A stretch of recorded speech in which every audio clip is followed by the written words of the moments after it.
The bomb fell so close I could see the pilot's face in the diving Oichival. His eyes, dark and determined behind his goggles, locked onto mine for a split second before his aircraft screamed past our signal bridge at impossible speed. The explosion lifted me clean off my feet, slamming me against the bulkhead as shrapnel peppered the steel around me like deadly rain. Smoke and fire bloomed from somewhere below, and through the chaos, I heard the helmsman's voice cutting through the din. Hard as starboard. All ahead flank.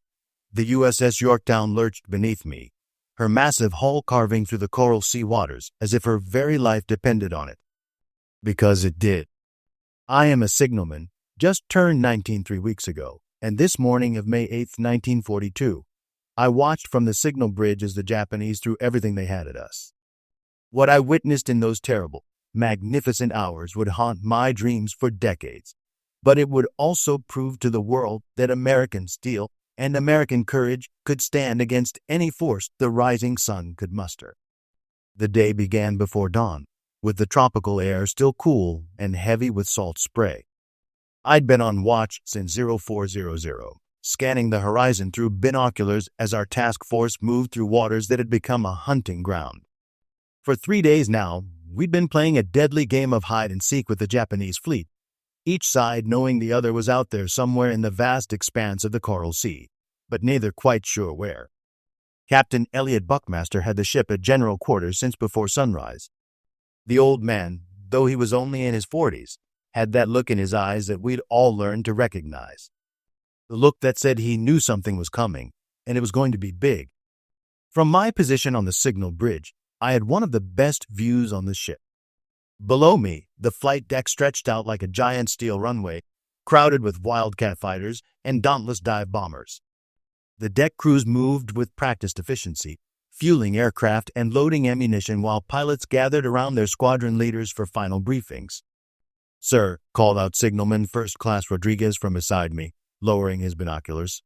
"Aircraft bearing 0, distance approximately 40 miles and closing fast." The bridge erupted into controlled chaos. Captain Buckmaster's voice rang out clear and strong. "This is it, gentlemen. Sound general quarters. All hands to battle stations." The alarm klaxons began their urgent wail, echoing across the ship from bow to stern.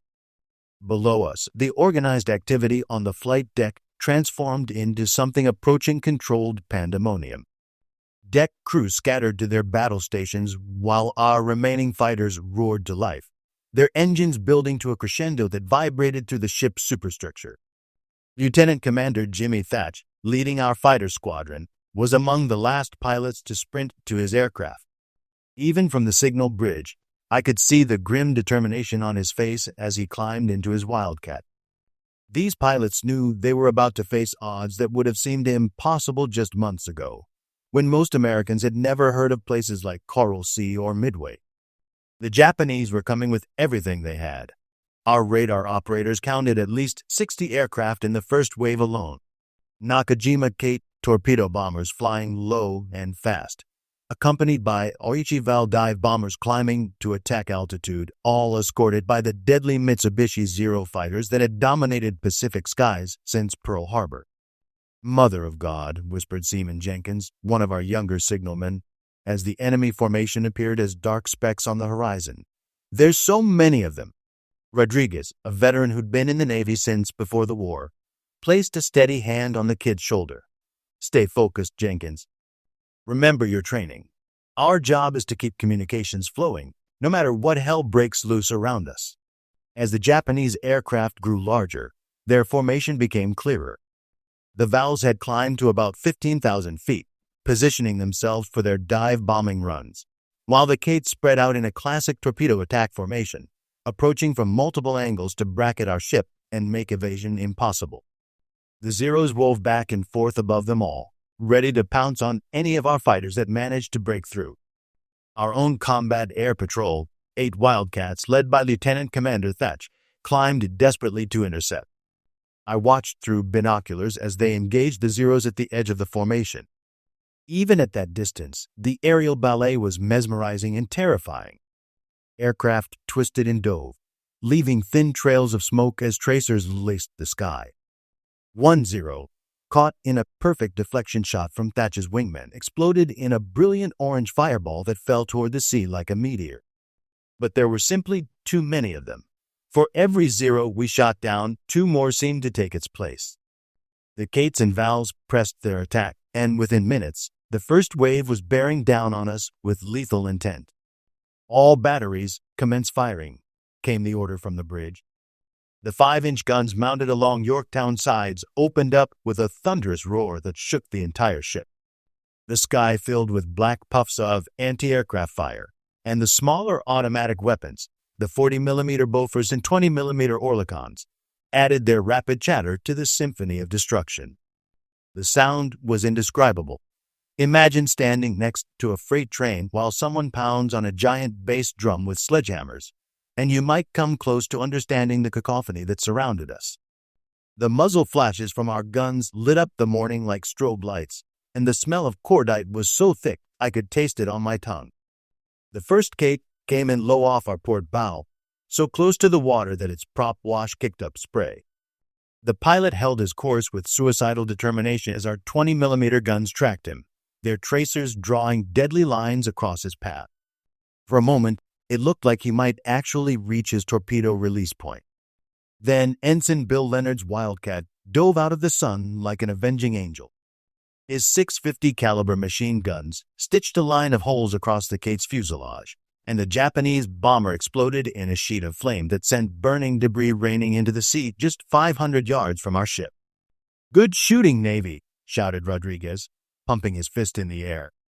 But there was no time to celebrate. Two more Cates were already lining up for their attack runs, and above us, the Vals were beginning their screaming dives. Captain Buckmaster's voice cut through the noise from the bridge below. "Left, full rudder. All ahead flank." The massive carrier heeled over into a tight turn, her 4 propellers churning the sea into foam as she built speed. At 33 knots, Yorktown was faster than most people realized, and Buckmaster was about to demonstrate just how maneuverable a well-handled carrier could be. The first Val dove almost vertically, its fixed landing gear and distinctive gull wings making it unmistakable even through the smoke and flame. The pilot held his dive until I was sure he was going to crash right into us, then released his bomb at what seemed like point-blank range. The 500-pound armor-piercing bomb fell toward our flight deck like a meteor, and for a heart-stopping moment, it looked like a direct hit was inevitable. But Buckmaster's timing was perfect. Yorktown's turn brought her just far enough to port that the bomb, instead of punching through our flight deck, exploded in the water barely 50 feet off our starboard side. The concussion was tremendous. Every rivet in the ship seemed to rattle, and a wall of water rose up beside us, drenching everyone on the starboard side with spray. Breathed Jenkins, wiping seawater from his face. That was too close. The second Val pilot, seeing our evasive maneuver, tried to adjust his dive to compensate. It was a fatal mistake. By changing his angle of attack, he exposed himself to the full fury of our anti-aircraft fire. The sky around him filled with exploding shells, and his aircraft simply disintegrated in mid-air, pieces of wing and fuselage spinning down into the sea like confetti. But the Japanese weren't finished. Even as the first wave pressed their attacks, a second formation appeared on the horizon, more Cates, more Vals, more Zeros. They'd committed everything to this attack, determined to sink the American carrier that had dared to challenge their expansion into the South Pacific. A Cate managed to slip through our defensive fire, releasing its torpedo at close range before Lieutenant Butch O'Hare's Wildcat caught it with a burst that sent it cartwheeling into the sea. The torpedo's wake was clearly visible as it raced toward us, a line of white bubbles marking its deadly path. "Torpedo off the port bow," I shouted into my sound-powered phone, relaying the warning to the bridge. "Distance 800 yards and closing." Captain Buckmaster was ready for it. "Right full rudder. Steady as she goes." Yorktown began another of her graceful turns, this one designed to present the smallest possible target to the incoming torpedo. The weapon passed harmlessly down our port side, so close that some of the crew claimed they could see it running just beneath the surface. The attack lasted 45 minutes, though it felt like hours. Wave after wave of Japanese aircraft dove on us, their pilots showing the kind of courage and determination that you couldn't help but respect, even as you were trying to kill them. They came in through a wall of anti-aircraft fire that should have been impassable, pressing their attacks with a devotion that bordered on fanaticism. Our fighters did their best, but they were vastly outnumbered. I watched Lieutenant Commander Thach's Wildcat take on 3 Zeros at once, using a weaving maneuver that would later be called the Thach Weave to bring his wingman's guns to bear on attackers he couldn't reach himself. It was brilliant flying, and it kept them alive, but it also meant they couldn't stop every Japanese bomber from reaching us. Eval managed to score a near miss off our starboard quarter, the bomb exploding close enough to buckle some deck plates and start a small fire in one of the galleries. Damage control parties raced to contain the blaze while the attack continued around them, working with the kind of cool professionalism that made me proud to serve alongside them. Another Kate, this one approaching from dead ahead, seemed to have us dead to rights. The pilot held his course with iron determination as our guns tracked him, waiting until the last possible moment to release his torpedo. But just as he reached his release point, Ensign Leonard appeared again, his Wildcat screaming down from above to rake the Japanese bomber with a long burst that killed the pilot and sent the aircraft spinning into the sea. The torpedo ran wild, its gyroscope damaged by the impact, and passed harmlessly astern of us. Through it all, Captain Buckmaster handled the ship like a master. Every time it seemed like we were trapped, he found a way out. A turn to port to avoid a torpedo, a burst of speed to throw off a dive bomber's aim, a sudden course change that put us exactly where the enemy didn't expect us to be. It was seamless, instinctive, the kind of ship handling that couldn't be taught in any naval academy. "Sir," Rodriguez called out, pointing toward the horizon. "Look at the Lexington." I turned my binoculars toward our sister carrier, steaming about 10 miles to our southeast. What I saw made my heart sink. Lady Lex was under attack by what looked like the entire Japanese Air Force. Bombs and torpedoes exploded around her in a continuous sequence of fire and smoke. Even at that distance, we could see the flames beginning to spread across her flight deck. But there was no time to worry about Lexington's fate. Our own battle was far from over. The second wave of Japanese attackers was beginning their runs, and if anything, they seemed more determined than the first. A formation of 6 Kates approached us in perfect line-ahead formation, their torpedoes armed and ready. They flew so low that their propellers were almost touching the wave tops, making them difficult targets for our 5-inch guns. The smaller automatic weapons opened up on them, filling the air with tracers, but the Japanese pilots held their course with suicidal courage. "All guns, concentrate on the lead aircraft," came the order from the bridge. Every weapon that could bear trained on the lead Kate, and for a moment, the sky around it became a solid wall of exploding shells and bullets. The aircraft staggered as hits tore into its engine and fuselage, but somehow it kept flying, the pilot determined to complete his attack run. At the last possible moment, Captain Buckmaster ordered another course change. Hard a port. All ahead flank. Yorktown heeled over into a turn so sharp that everything not bolted down went sliding across the deck.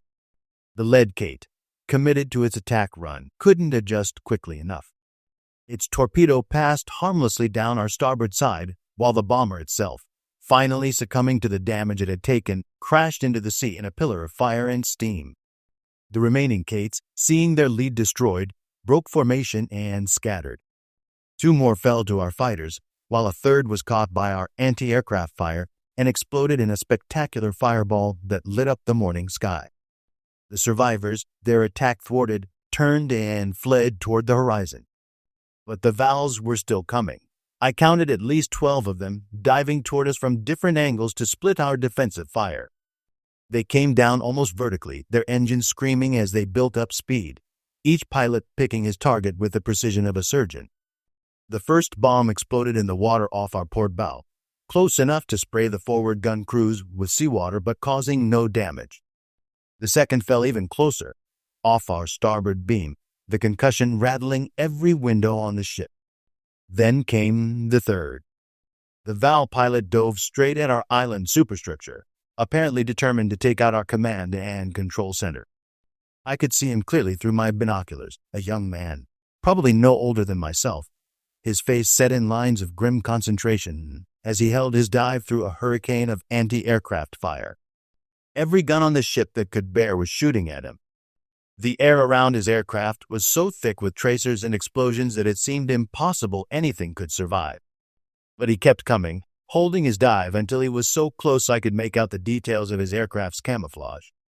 At the last possible moment, he released his bomb and pulled out of his dive, his aircraft streaking past our island so close that I could have hit it with a thrown wrench. The bomb fell toward us like a stone, and for a terrifying instant, I was certain it would hit the signal bridge where I stood. But Captain Buckmaster had one more miracle left in him. A final course correction, so perfectly timed that it seemed impossible, brought us just clear of the bomb's trajectory. The weapon exploded in the water barely 30 feet from our starboard side, the concussion lifting me off my feet and slamming me against the bulkhead so hard that I saw stars. When my vision cleared, the Japanese pilot was climbing away from us, apparently unharmed despite flying through what should have been certain death. I found myself admiring his skill and courage even as I hoped our fighters would shoot him down before he could escape. They didn't. The Zero escort, which had been engaging our combat air patrol throughout the attack, formed up around the surviving bombers and covered their withdrawal. Within minutes, the sky around Yorktown was clear except for the drifting smoke from our guns and the splashes where Japanese aircraft had fallen into the sea. "Cease firing! All batteries, cease firing!" came the order from the bridge. The sudden silence was almost deafening after the continuous roar of combat. My ears were ringing so badly I could barely hear my own thoughts, and the smell of cordite was so thick it made my eyes water. "Damage report," Captain Buckmaster's voice echoed across the ship's communication system. "All departments report damage and casualties to the bridge immediately." The reports that came back were almost miraculous. Despite facing one of the most determined air attacks in naval history, Yorktown had suffered only minor damage. A few buckled deck plates from near misses, some small fires that were quickly extinguished, a handful of casualties from flying debris and shrapnel, but nothing that would prevent us from continuing operations. We had survived, against odds that should have been impossible. We had dodged everything the Japanese could throw at us and lived to fight another day. But our sister ship had not been so fortunate. The reports from Lexington grew worse by the hour. She'd been hit by multiple torpedoes and bombs during her own battle with the Japanese air attacks, and the damage was severe. Fires raged throughout her hull, and despite the heroic efforts of her damage control parties, it was becoming clear that she might not survive. From the signal bridge, I watched through binoculars as Lady Lex fought for her life. Smoke poured from her hangar deck, and I could see the orange glow of flames through the openings in her hull. Her crew worked frantically to contain the fires, but aviation gasoline had leaked from ruptured fuel lines and ignited, turning parts of the ship into an inferno. "Poor bastards," muttered Rodriguez, lowering his own binoculars. "She's fighting a losing battle." He was right. Despite every effort to save her, Lexington was doomed. The fires continued to spread, and several internal explosions rocked the ship as gasoline vapors ignited in her hangar spaces. By late afternoon, it became clear that she would have to be abandoned. I watched through tears as her crew, over 2,000 men, transferred to escorting destroyers. Many of them had served aboard Lexington for years, and leaving her was like abandoning a family member. But Captain Frederick Sherman had no choice. The fires were out of control, and the ship was becoming increasingly dangerous. As the sun set over the CoralSea, USS Lexington died. One of our own destroyers put torpedoes into her hull to ensure she wouldn't fall into Japanese hands, and she slipped beneath the waves with her battle flags still flying. It was one of the most heartbreaking sights I've ever witnessed. But even in her death, Lexington had achieved something remarkable. Together with Yorktown, she had fought the Japanese to a standstill in the world's first battle between aircraft carriers. We had proven that American naval power could stand toe-to-toe with the Japanese fleet and give as good as it got. The Japanese losses that day were staggering. Intelligence reports that reached us over the following weeks painted a picture of devastation in their ranks. They had lost over 70 aircraft in the battle, nearly half of their attacking force. More importantly, they had lost experienced pilots and aircrew who couldn't be easily replaced. Among their losses was the light carrier Shoho, sunk by our dive bombers earlier in the battle with the loss of all hands. The larger carrier Shokaku had been badly damaged and would be out of action for months. Her sister ship, Zuikaku, had lost so many aircraft that she was effectively useless as a fighting unit. Most significantly, the Japanese invasion force bound for Port Moresby, the whole reason for the battle, had turned bad. For the first time since Pearl Harbor, Japanese expansion had been stopped cold by American resistance. As Yorktown steamed away from the battle area that night, her hull scarred but unbroken, I stood on the signal bridge and reflected on what we had accomplished. We had faced the best the Japanese Navy could offer and emerged victorious. Not unscathed, Lexington's loss was a heavy blow, but victorious nonetheless. The Japanese had expected to crush us with overwhelming force. They had thrown everything they had at us, confident that American morale and fighting spirit couldn't match their own warrior ethos. They had learned otherwise. In the space of a few hours, we had proven that democracy could fight just as hard as fascism, and that free men defending their homes and values were more than a match for any enemy. But victory had come at a price, and not just in ships and aircraft. I had watched good men die that day, both American and Japanese. Young pilots, barely out of training, had been shot down and lost forever in the trackless expanse of the Pacific. Sailors had burned alive aboard Lexington, trapped below decks as their ship died around them. The cost of freedom, I was learning, was always paid in blood. 3 weeks later, many of us who had fought at CoralSea would face the Japanese again at a place called Midway. There, the lessons learned in our first carrier battle would be put to their ultimate test. But that's another story. For now, it was enough that we had survived. Yorktown had dodged Japan's full air assault through a combination of skill, courage, and perhaps a little divine intervention. We had proven that American fighting men could stand against any enemy, and that our cause was worth any sacrifice. As I watched the stars appear in the tropical sky above the Coral Sea, I knew that we were no longer the same nation that had been caught sleeping at Pearl Harbor. We had been tested in the crucible of combat and emerged stronger. The Japanese had awakened a sleeping giant, and now they were beginning to understand the full magnitude of their mistake. The war was far from over. Ahead lay Guadalcanal, the Philippines, Iwo Jima, and a dozen other battles that would test our resolve to its limits.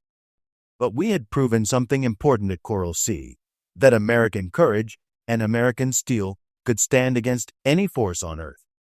And from the signal bridge of USS Yorktown, damaged but defiant, I had been privileged to witness the moment when the tide of war began to turn in our favor. It was a moment I would remember for the rest of my life, a moment when ordinary young men rose to meet extraordinary circumstances and proved themselves worthy of the freedom they defended. The Japanese had never expected Yorktown to survive their full air assault. Neither, if I'm being honest, had I, but she had, and we had, and that made all the difference in the world.